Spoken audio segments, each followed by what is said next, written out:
discussing infrastructure and construction, energy cooperation, cultural exchange, and information technology. One highlight of this year's forum is that it provides a platform for deeper cooperation between the Xinjiang Uyghur Autonomous Region and interior enterprises, and also for deeper cooperation with neighboring countries' businesses.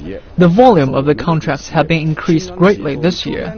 Contracts worth around $6 billion will be signed during the forum. The One Belt, One Road, in which the China-Pakistan Economic Corridor is the pilot project, the flagship, and the pivot.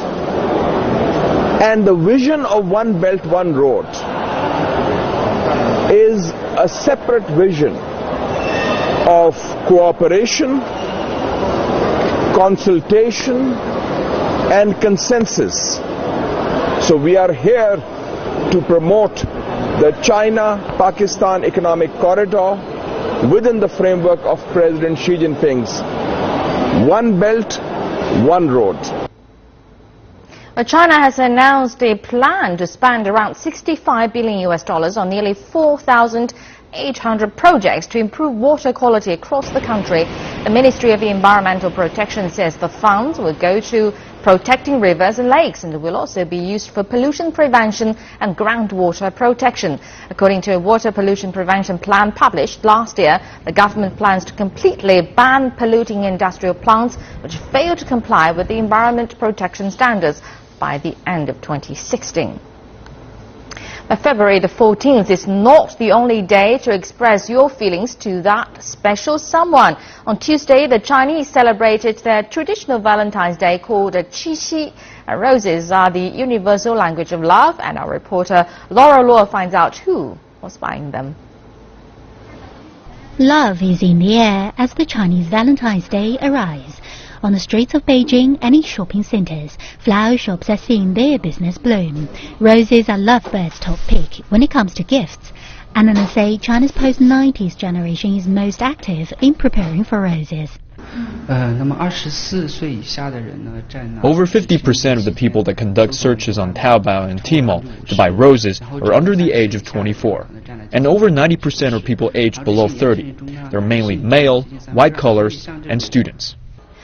Data also shows that people aged between 35 to 40 have the lowest interest in roses. They're even less enthusiastic than those in their 40s. Yan says part of the reason for that is that romance fades after marriage. From a rather pessimistic perspective, most people above the age of 30 have gotten married, and they express their love less and less frequently. Another reason is that older couples are more stable financially and have additional choices besides just flowers.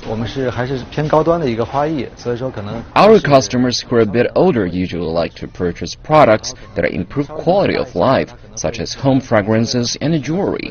People in the 30s and 40s have more practical needs, such as socialization purposes. For some, the price tag for romance is simply too unrealistic. The idea of buying roses didn't even cross my mind. We are in the age bracket of 30 to 40. Our career is only halfway to the top. We are paying mortgages for our apartments in Beijing. It's a period with the heaviest financial pressure. Anne said that because Beijing's property prices are so high, the top priority is to pay off their bank loans. We used to go to concerts, luxury goods, but now we don't prepare gifts for each other. The first thought we have each month after getting paid is how we can pay off our mortgage quicker. That's the reality. Heavy financial pressure is one of the main contributors to China's high divorce rate among the post-80s generation.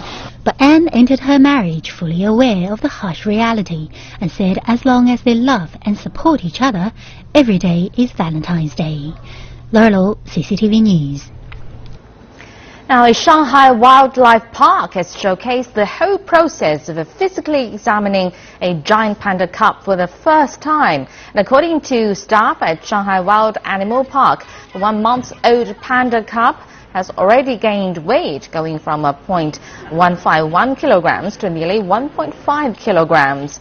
Its body length has increased